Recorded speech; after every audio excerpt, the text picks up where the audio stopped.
International Business School. Today we are going to discuss about a public listed company called DCI Indonesia.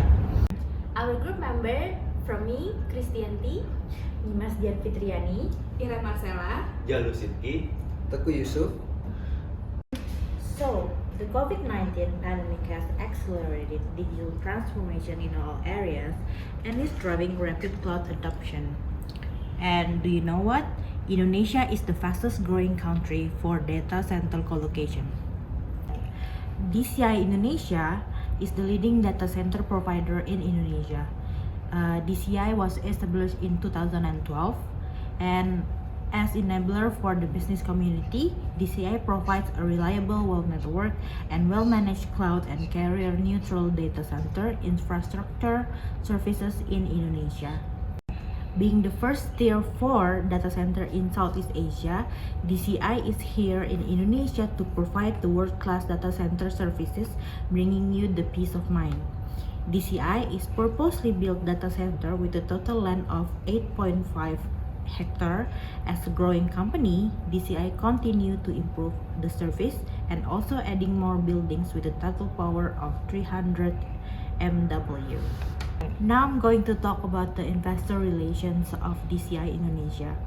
DCI Indonesia TBK or DCI on Indonesian Stock Exchange has succeeded in spawning 3 new rich people in Indonesia. This happened because the issuer shares, which have only been listed for 6 months on the trading board on the IDX, continue to soar from day to day until they have to be locked, aka suspension. DCI shares were first offered to the public on January 6, 2021 at the price of 420 rupiah per share. From the beginning of the IPO or initial public offering until the close of trading last Monday on the 14th of June before the share were suspended. DCI Indonesia share price skyrocketed to more than 11,800% after its shares were at the level of 15,250 per share. Teguh, would you like to explain more about the fundamental analysis of DCI Indonesia? Okay, of course. Pandemic situation, work from home, flexibility working arrangement have blessed DCI Indonesia business growth. DCI have solid financial position. Their revenue and profit was growth 55% year-on-year revenue. EBITDA increased 65% year-on-year, and net profit increased 72% year-on-year. We also have strong free cash flow generation, increased 48.4% to 485 billion rupiah.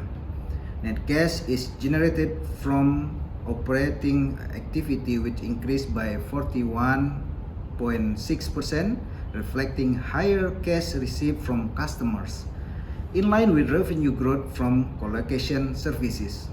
Their financial ratio also have positive trend from 2018 to 2020 in terms of current ratio, return on asset, debt equity ratio, and debt asset ratio.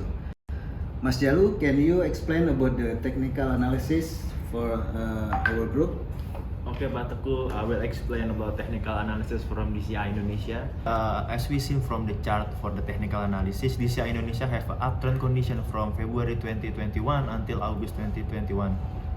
It because they are more volatile than the market back then, and then the DCI Indonesia have not a huge market cap back then, but on the other hand, from the February within April and July, they have suspended by Indonesian Stock Exchange. It because their press activity is an anomaly press activity. But after they are suspended by IDX, they going to the big market cap. They have 140.64 trillion rupiah. As an investor, if you look at the technical analysis chart, the big horizontal line is called the resistance line. If you want to buy the stock from DCI Indonesia, you must buy at the below resistance chart. if we want to sell the stock from DCI Indonesia, you must sell above the resistance chart. Okay, that's all from me from technical analysis. We want to going deeper about the DCI Indonesia, and then the issue and about the company will be explained by Mbak Tia. Okay, so for the DCI Indonesia, at the beginning of the year, the performance was quite positive, as Pak Teguh said from the fundamental analysis. But the issues that the company had, that they had suspension from IDS. The first one happened on 18 January 2021, followed in 21st, 10 of February, June 15, and June 16. Based on the IDX data, the stock price of DCII jumped from the 420 rupiahs up to 12 and 225 in just the period of 6 January to February 10th. This increasing occurred in line with the market speculation because the digitalization has become a hot topic today. So the banks and technology issuers that are involved in the business are targeted by the market players. Prior to the suspension, DCII shares last traded at an all-time high of 59,000 per shares on June 16, 2021. The company has been only listed on January 6 with an initial IPO 420 rupiahs per share. This means that DCII shares had skyrocketed 14,000% from the IPO price. In the disclosure information on the IDX, referring to the effective shareholders, the DCI Indonesia Corporate Secretary said that the share conversion carried out by the two DCII officials like Otto Toto Sugiri and Marina Budiman carried out for efficiency. Now we are curious about the recent condition of the DCI Indonesia. Iren, can you share? Yes, sure things. Now I will explain about the current conditions of DCI Indonesia. The flow of data center service provider PT DCI Indonesia on the Indonesia Stock Exchange has succeeded in spawning 3 new rich people in Indonesia.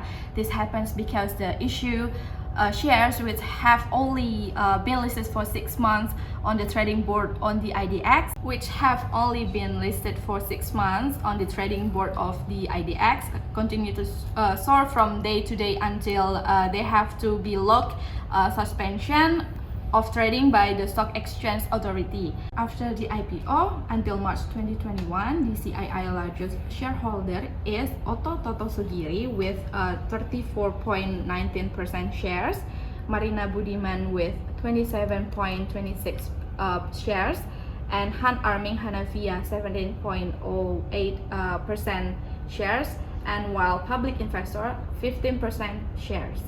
And not only that, the current issue or the current conditions is PT Repower Asia Indonesia explores cooperations with PT DCI Indonesia as the largest data center company in Indonesia.